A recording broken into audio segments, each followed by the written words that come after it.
We're having a show in Houston, and this is when I was in Mid-South. Mid-South was a huge territory. Yeah. I mean, all of Oklahoma, Arkansas, Louisiana, and Mississippi. And then Bill Watts bought Houston, from Paul Bosch. And so, I mean, it was a big territory, and it was always a good territory. Bill Watts, in my opinion, was one of the smartest guys in terms of his understanding of the psychology of what we do. And he learned a lot of what he knew from a guy named Eddie Graham. And Eddie Graham learned most of what he knew from a guy named Dory Funk Sr. And but I was having a conversation with Bruce Pritchard, who lived in Houston, and Bruce said, I'm about to go to New York, and talk to him about a job. And I was in the dressing room in Atlanta when Pat Patterson showed up, and that takeover happened, and Pat was assuring everybody, hey, everybody's got a job, nobody's, going to get fired, calm down. Now, what is this, Black Monday? What they call Black Monday? Yeah. Thank you, okay. And so I got Pat off to the side, and I said, Pat, there's a difference between having a job and having a position. And I said, all the positions are taken right now. So I'm gonna leave here, and I'm going back to work for Bill in Mid-South. When you got a position, let me know. Wow. So when Bruce went to New York, I just said, drop my name, let me know. But at the time though, I had that great position. I had gotten that thing with Stan Hansen, and so I had Japan there. That was like a lot of guys were panicking, like what's going to happen, and so I go to Japan. And I get a message, call me as soon as you can. So I called Bruce, and he said, okay, 2 things have happened since you left. Number 1, Bill Watts has just sold his territory to Jimmy Crockett. As soon as I heard that, I know Bill. Bill's a smart guy. He saw what was coming.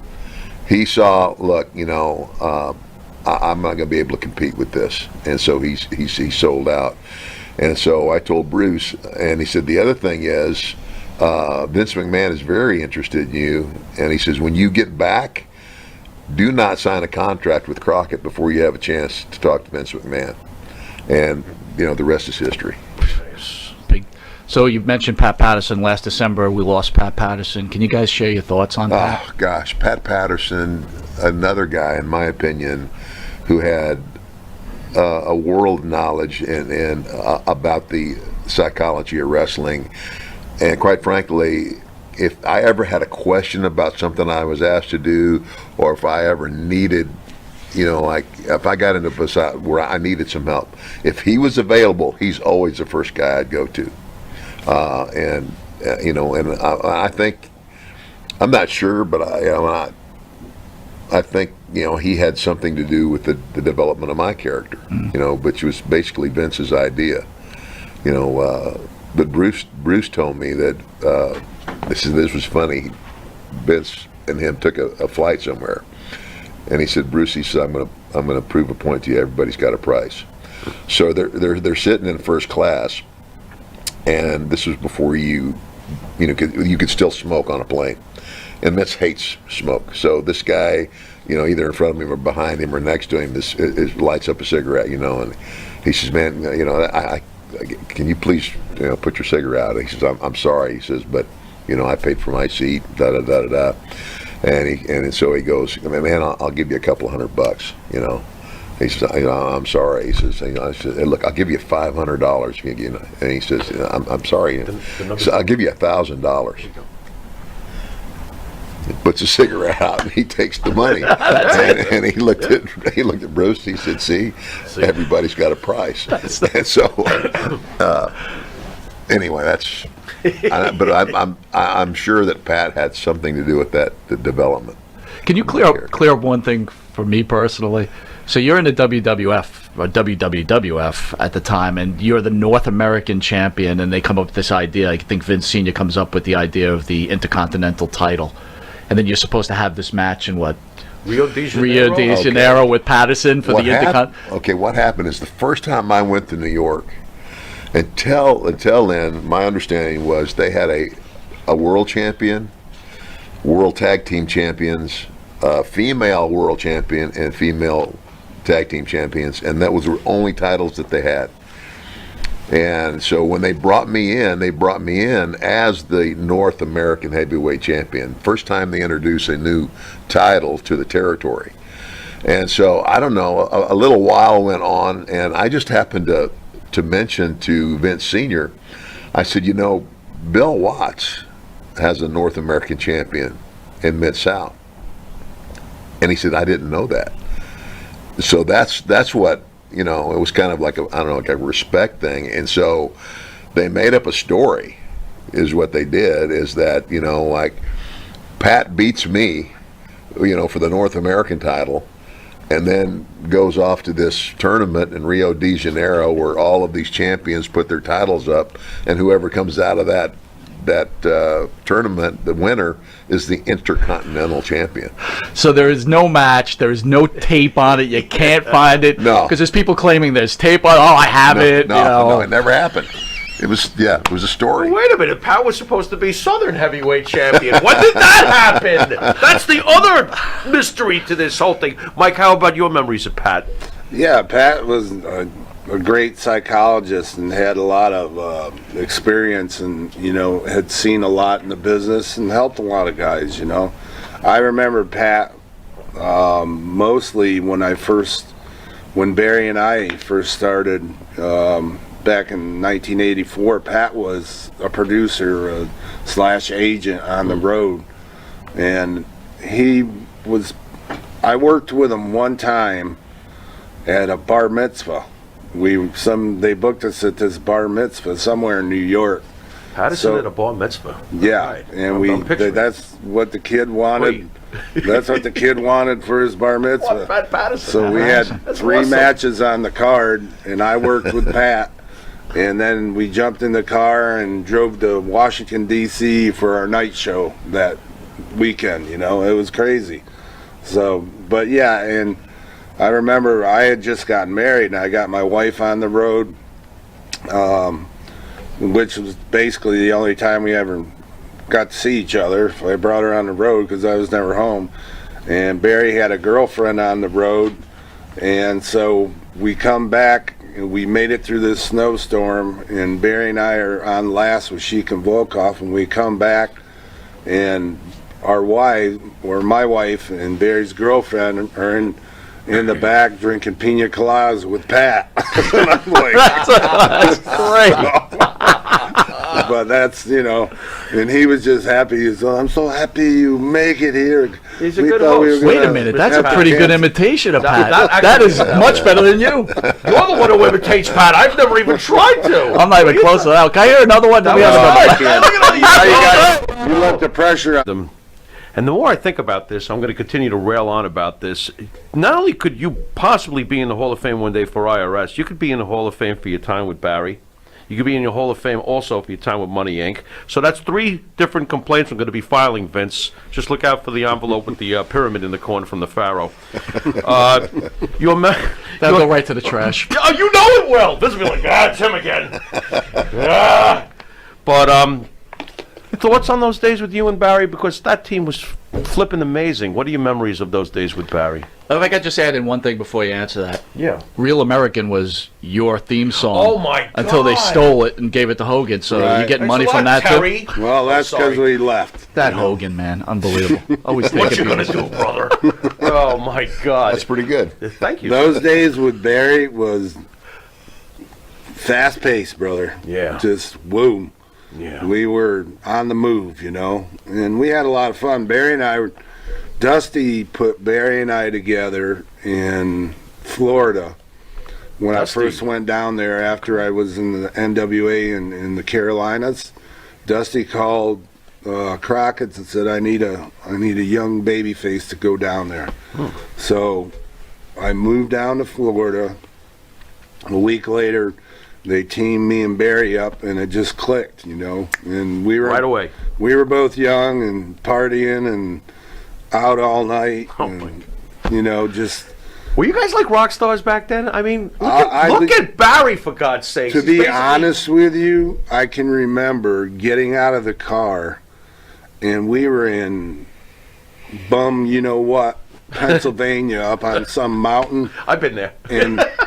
and people just went, "Oh my God!" Converged. It's crazy because the TV was so strong. It was like on ABC or NBC, CBS. Everybody got it. Yeah. So when you got out of the car, I mean, just people, it was freaky. The girls it really screaming was. like the Beatles. Yeah, it was crazy. I believe it. really was. And I Barry, believe it. yeah, girls loved Barry. Ah, you know? So can imagine. we didn't have a lot of like Florida from up here, right? So because you know the way TV worked, so we used to read in PWI. So when you formed that team with Barry, it was hot, right? Right. Oh, yeah. When you guys decided to leave, was Dusty pissed off? Because you guys getting really hot at that point, and then you got brought right into New Yeah, York. but what happened was we all left Florida and moved to the Carolinas. Now, we didn't make any money, and we were making no money. So we get a call because Barry's dad had an affiliation with George Scott through Carolina. George Scott was the booker in WWF starting, you know, but this is like 84, 85. So we get a call and said, they want you to come up there. I mean, we literally went from making $250 a week, $500 a week, to $5,000 a week. Hello. You know, and this is like. So when you called your wife and said, "Oh, you know, I'm burnt Well, out I after wasn't you," married oh, yet. okay, I was going to I say. met Barry's sister, Stephanie, came to visit Barry in Florida. She was just started working as a flight attendant for Delta, and she was living in Dallas. She never went back. 6 months later, we were married, which will be 36 years in October. Yeah, speaking of that, congratulations, by Thank the way. you. Yeah. How'd you feel about that? Like, how did Barry feel, or how did Blackjack Mulligan feel about? Well, Barry was happy. His sister was marrying his best friend. Okay. That's cool. Blackjack, I called him up and said, "Hey, I want to take your daughter out." Well, I called him so he couldn't punch me. You know. Yeah, that's a I good think idea. that's pretty smart. Yeah, Long with distance it. at first. Yeah, That's but smart. he appreciated that I didn't try to sneak around and Right. do it behind his back. Cool. So, and then when I called to tell him, I said, she called and said, "Daddy, we're getting married," and he goes, "Put Mike on the phone." Oh, boy. And he goes, "Are you sure?" That's funny. Okay. He goes, "You better put a payphone in." So, That's awesome. the rest is history. Yeah. It sounds like it was smooth. 3 That's kids cool. later. So. Yeah. There you go. So Ted, I was discussing with the Farrell before you guys were coming in earlier on the week, right?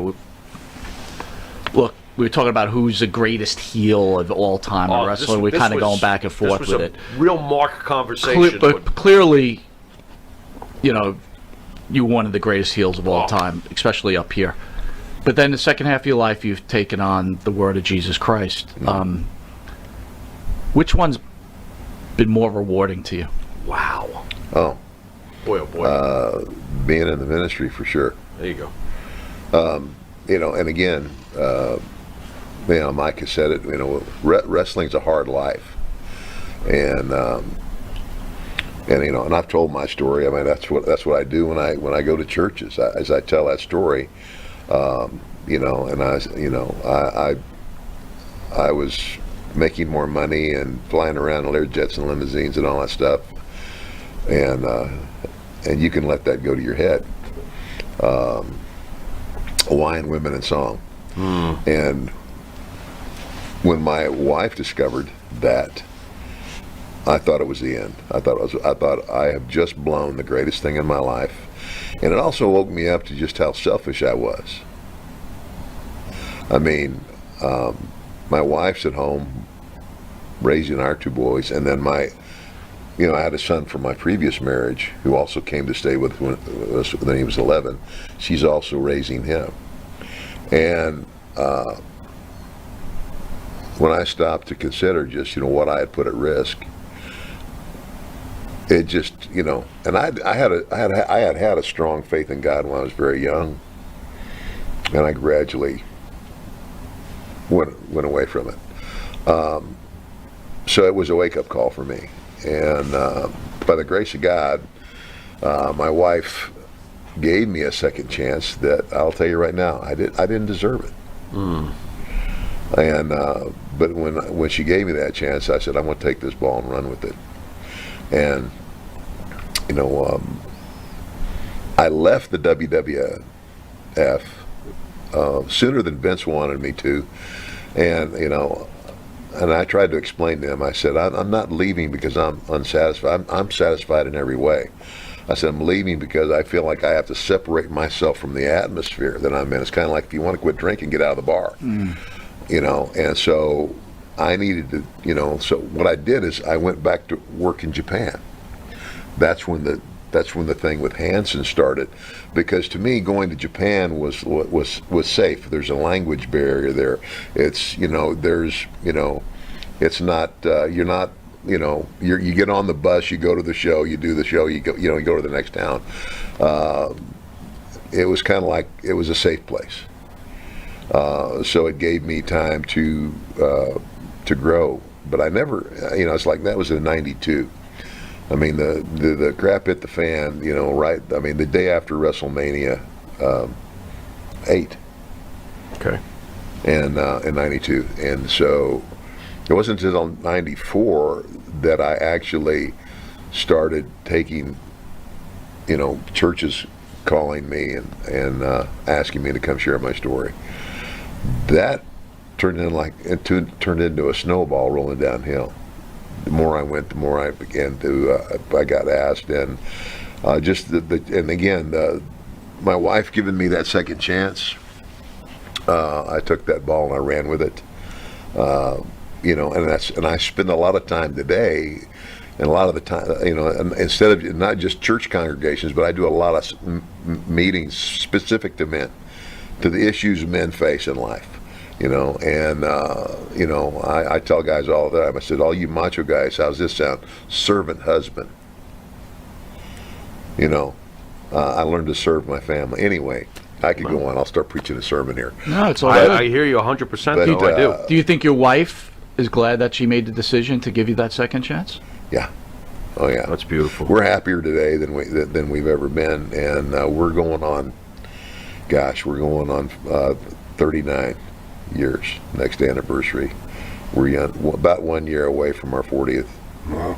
Cool. So, As your ministry was growing, being, in my opinion, and Mike's too, basically the greatest heel of all time, were you met with any resistance from followers who would come and go, wait a minute, isn't this Good question. Ted DiBiase? I mean, how can I possibly... Now, faith could be a very turbulent thing for people in general. Did you ever get any resistance? Well, like, who do you think you are or anything? Just to add on I'm that, just right? curious if you people ever... get blurred between reality and storytelling. That's They true, too. Oh, look at it. I can't follow this guy. He's all about money, right? yeah.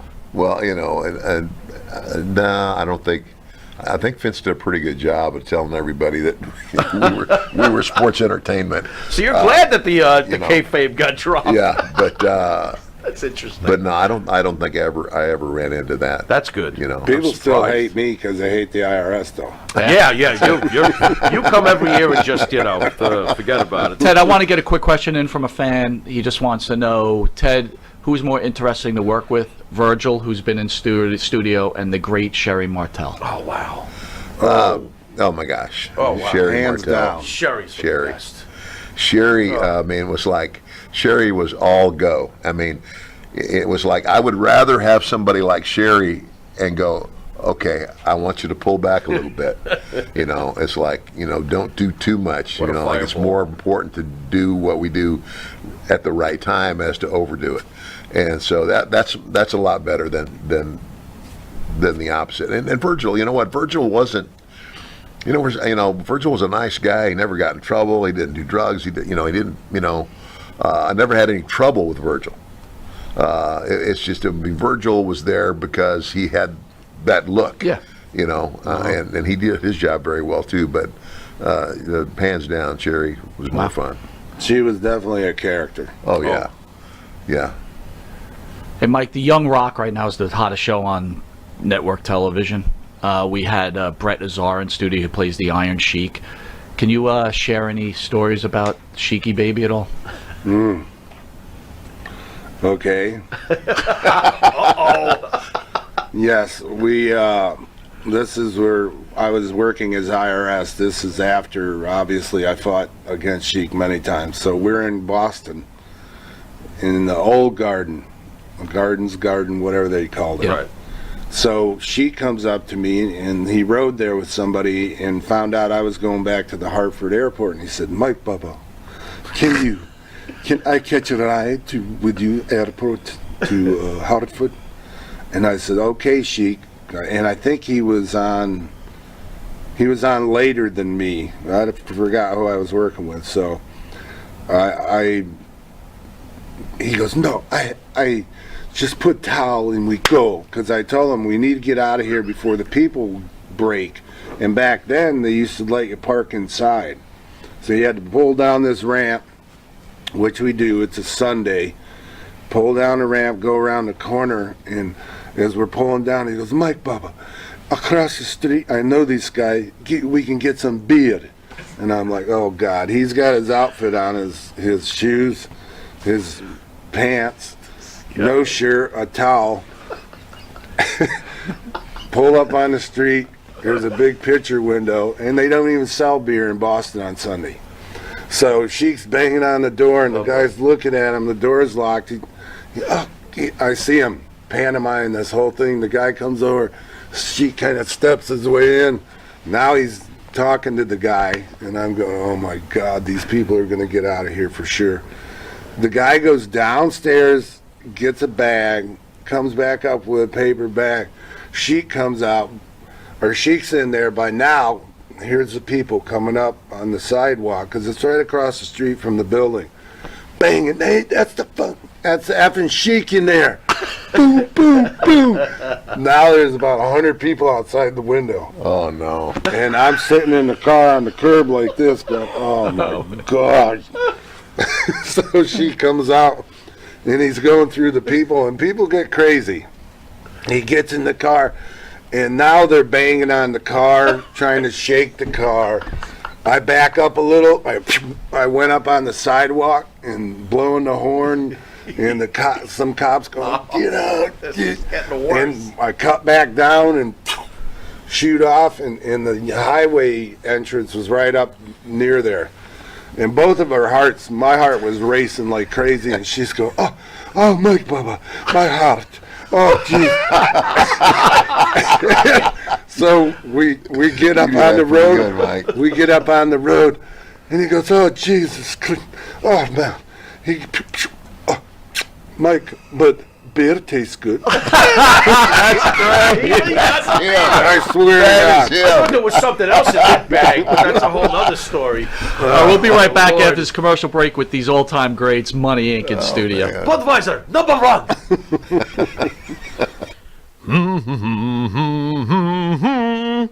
Oh, what's up, Mike? Hey, Jimmy, what's going on? Yeah, nothing much. You know, Jimmy, I love this country. Oh. I love to buy Made in America material. And I love to buy my artwork at TAG, T-A-A-G, Made in America, 14 East Broadway, Port Jefferson, New York, 11717. The shop at the corner.